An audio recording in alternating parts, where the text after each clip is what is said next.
Poor Nintendo Land. It aged like a TikTok trend in the sales department. And it's a shame, really, because it's not the game's fault. Nintendo Land sold 5 million copies as a flagship Nintendo game on a major console. That's bad. But for real, how are you supposed to sell a good game when the Wii U is being marketed like this? Watch and learn. Here's Mom. We already have a Wii, sweetiekins. Here's you. Wii U is a total upgrade, Mother. When did you get younger? It's so sad to see such a youthful and promising game go to waste. Because this game is actually great. If you've played Wii Sports or Wii Party, then you'll find Nintendo Land to be right up your alley. Those games have pretty large speedrunning scenes, so you would expect a game like Nintendo Land to have a pretty similar caliber. Whoa, what happened here? I couldn't tell you. Just looks like Nintendo Land speedrunning never took off. Alright, so no wonder this game is a fading memory. I mean, 5 million copies is 5 million copies, but from being linked to the Wii U and having hardly any speedrunning, this game stood no chance.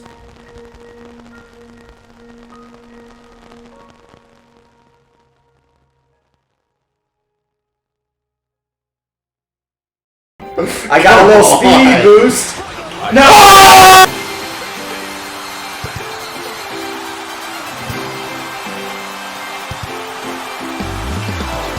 Since there's no one else to claim the title, the four of us decided that we're the best 4 Nintendo Land players in the world. And being the 4 best Nintendo Land players in the world, we created the most lucrative Nintendo Land League ever, the Summer Series. Here's how it works. The whole season contains 8 weeks of regular season sessions and playoffs. We'll talk about the playoffs later, but for now let's look at the regular season sessions. There are 3 competitive Nintendo Land games for us to play.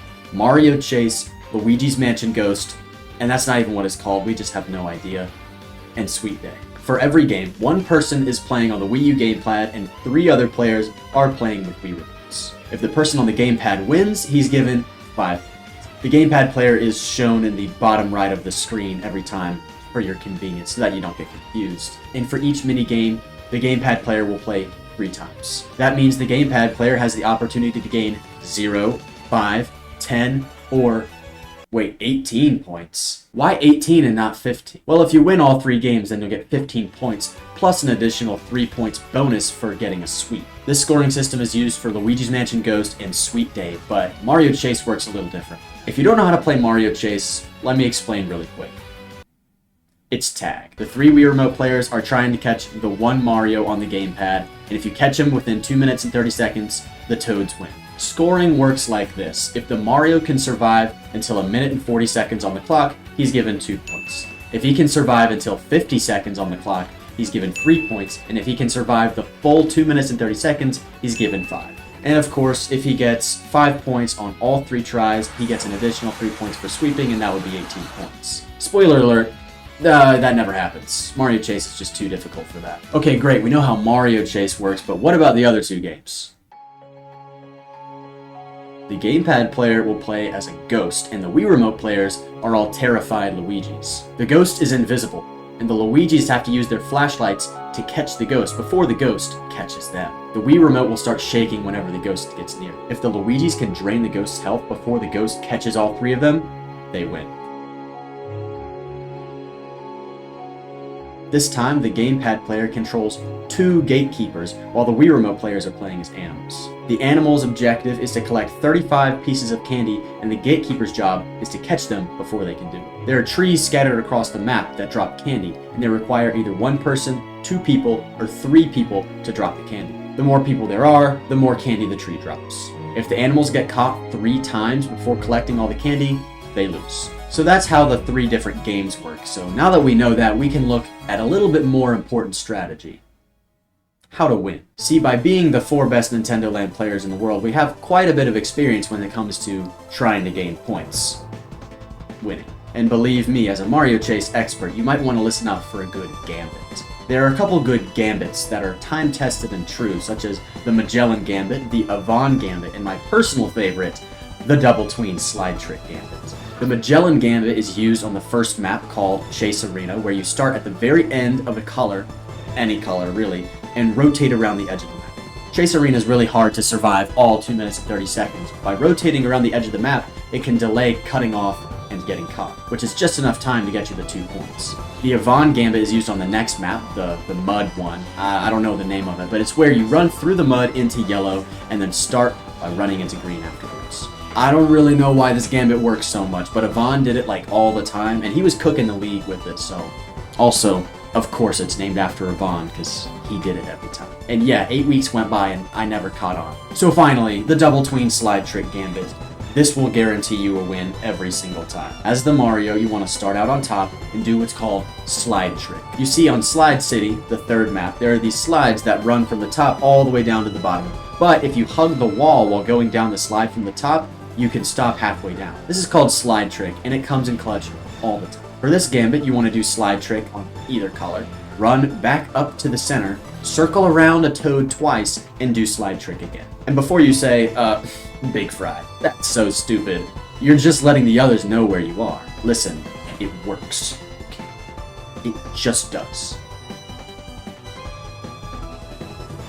Ghost doesn't have any set strategies, kind of like gambits for Mario Chase, but the most important thing is the Mega Battery. The Mega Battery pretty much triples your range of the flashlight and also doubles damage, but it only spawns when one person is remaining. Not only does it do all that, but you can revive your teammates twice as fast too. So knowing what to do with the Mega Battery, or as the Ghost, knowing how to work around the Mega Battery is the most important thing that you can do. There are a couple other strategies that aren't quite as important, but still pretty good, like hanging around with your homies on the conveyor belt on the third map, and sticking together to cover each other's back, especially on rooftop, because it's just wide open.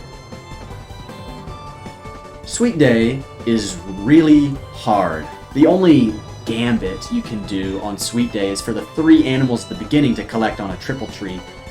Yeah, if you split up and do 1 person on a single and 2 people on a double tree, you don't get as much candy. So if you go to a triple tree first, that's a good place to start. From there, splitting off is important, and by the way, the most important piece of information that you need to know for this game: don't pick up candy until there's enough on the ground.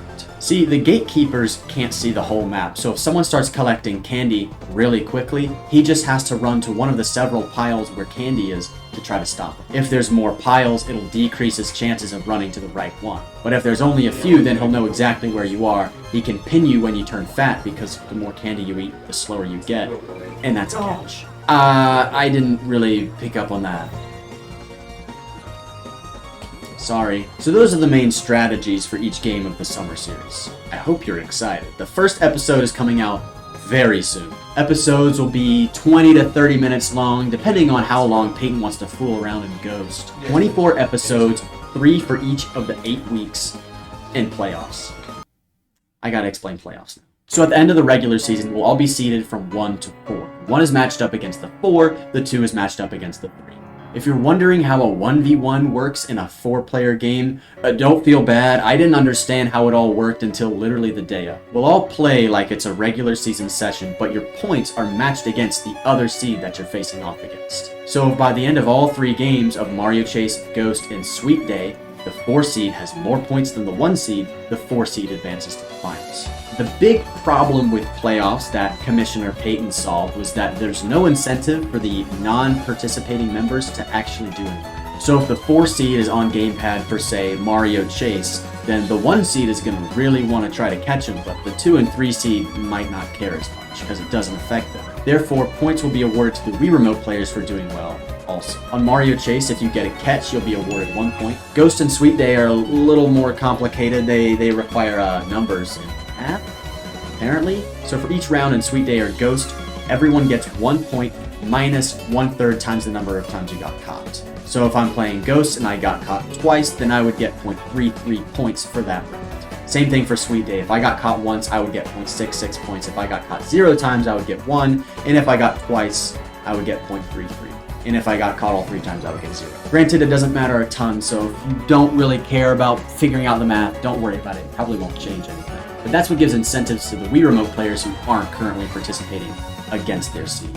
So that's how playoffs work, and at the end of it all, there will be 1 winner and 1 even bigger loser. Enter the last bad calculator. The loser of Summer Series gets the honor of owning the last bad calculator. An honorable trinket in of itself, but nobody actually wants to own this thing. So that's it. I hope you enjoy the 4 of us laughing hysterically at everything that happens. Because this It's a summer series.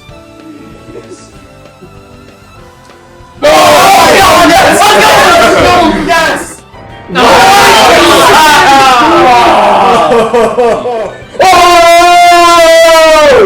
Oh my god! Oh, the boost! The idea worked!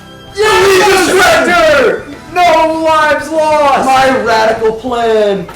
Dude, that plan could have revived a third world country. That was insane.